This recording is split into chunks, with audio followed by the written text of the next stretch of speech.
Assalamualaikum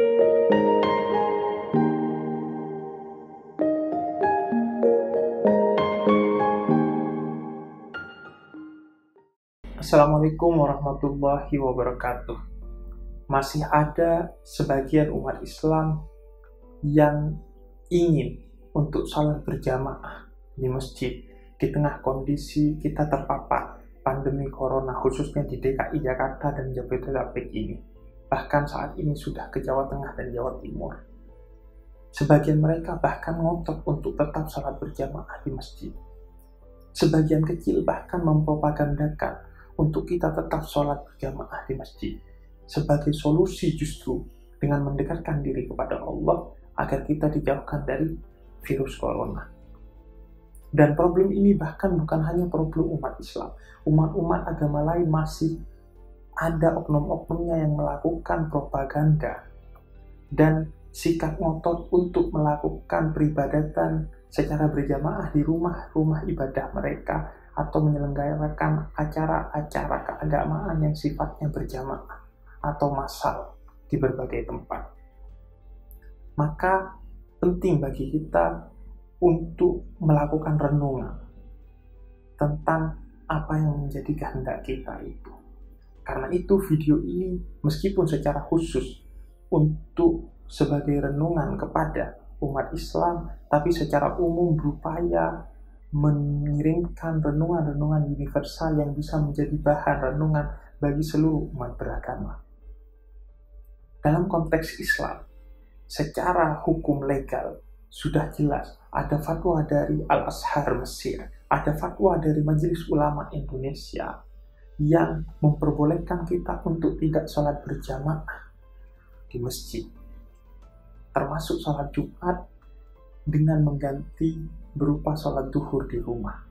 Bahkan secara praktis Arab Saudi, negara Islam, telah melarang masjid-masjid selain Masjid Nabawi dan Masjidil Haram untuk menyelenggarakan acara-acara keagamaan Islam ataupun sholat berjamaah di masjidnya.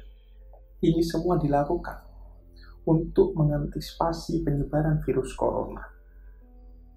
Bukan berarti kita mau menjauh dari Allah. Karena Allah katakan di dalam Al-Quran bahwa Ia sangat dekat dengan kita. Bahkan lebih dekat dari urat nadi kita. Dia ada di dalam hati kita.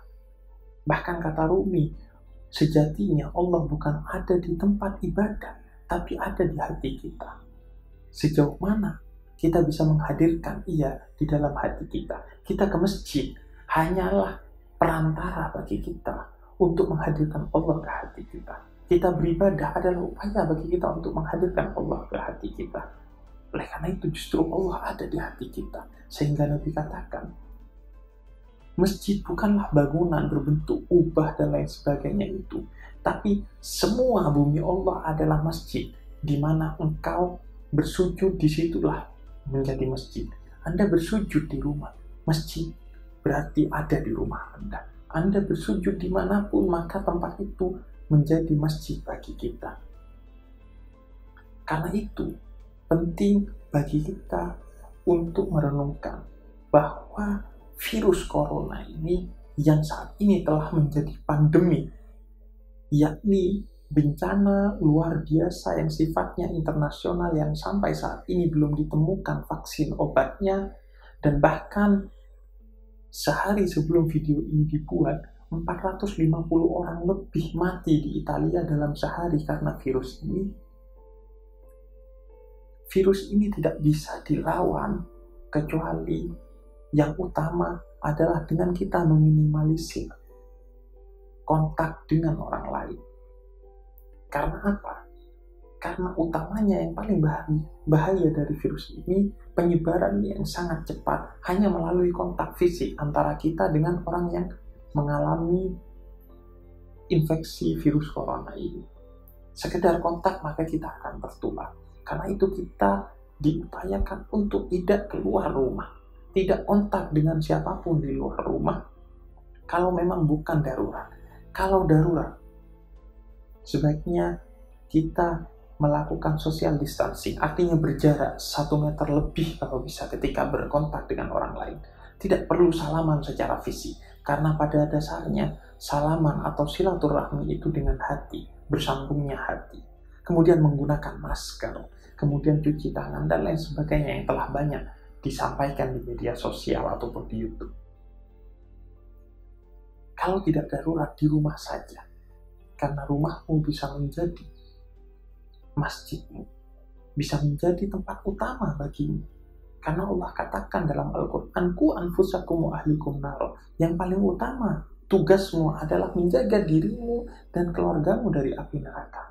Karena itu, kalau Anda tidak bisa sholat berjamaah di masjid, bukan berarti Anda tidak sholat berjamaah. Tetap sholat berjamaah, kita sholat berjamaah di rumah kita.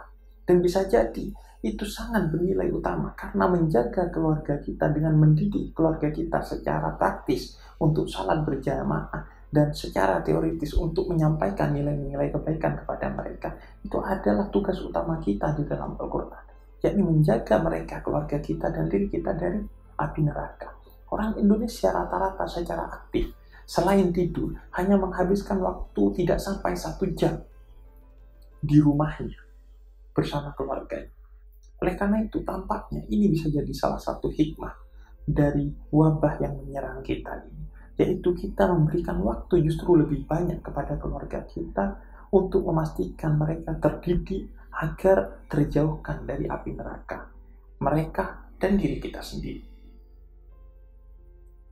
Lagi pula, jangankan orang yang terkena virus corona, seorang yang bau mulut saja, sebagaimana diutarakan dalam Fatwa Al-Azhar, Nabi mengatakan dalam hadis, orang yang bau bawang putih dan bawang merah saja Nabi perintahkan untuk keluar dari masjid, karena dikhawatirkan bau mulutnya mengganggu orang-orang yang sedang melakukan ibadah berjamaah di masjid. Apalagi jika kita berada dalam kondisi yang seperti ini, di mana seorang tidak tahu siapa yang sedang terpapar virus ini. Bahkan kita sendiri mungkin tidak tahu, karena virus ini sungguh masih sangat misterius.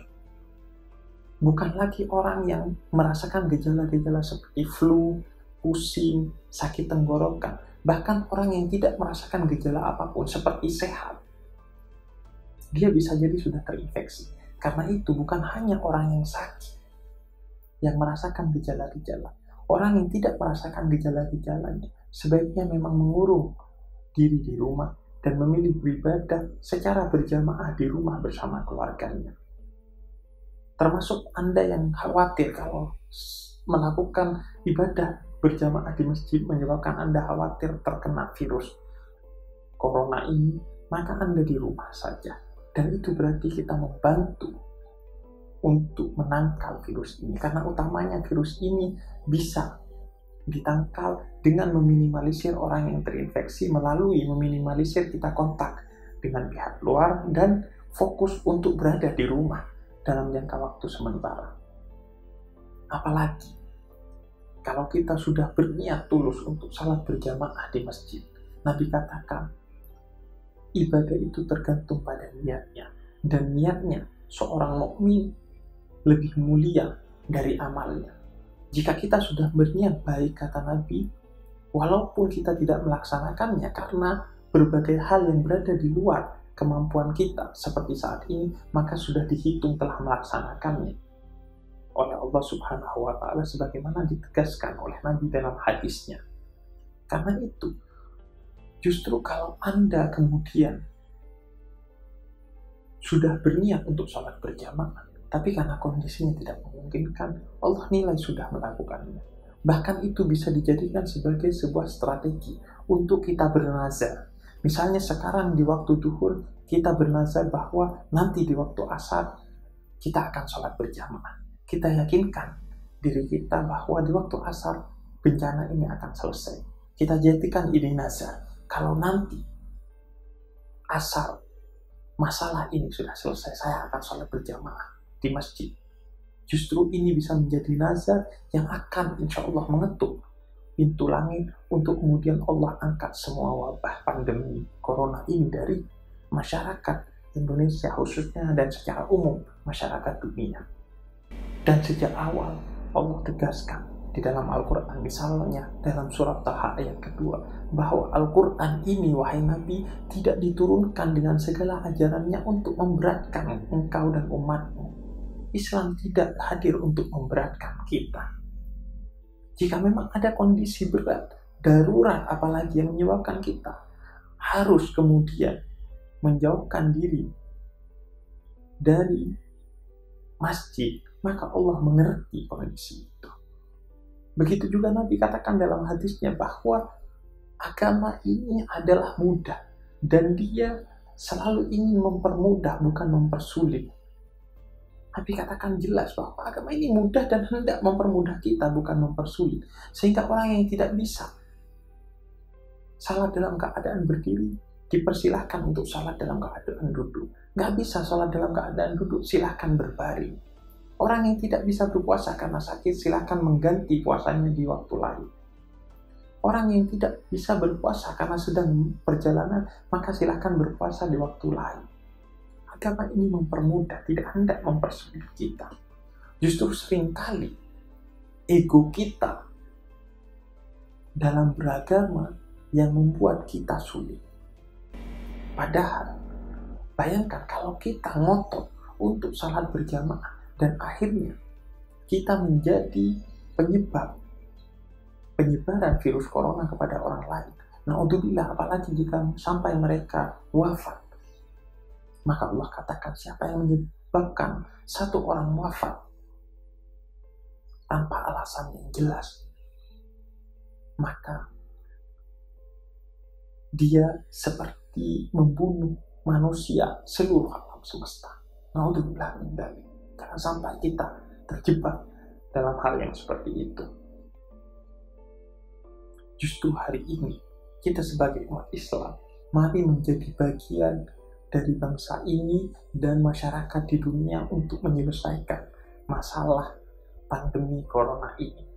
Mari kita galang solidaritas sesama umat Islam dan dengan umat manusia secara keseluruhan, melakukan donasi, melakukan kerja nyata, melakukan edukasi, sosialisasi, dan apapun, sekecil apapun yang bisa kita berikan untuk melawan virus corona ini. Karena utamanya virus ini bisa dilawan kalau kita bersolidaritas untuk saling menjaga diri satu sama lain.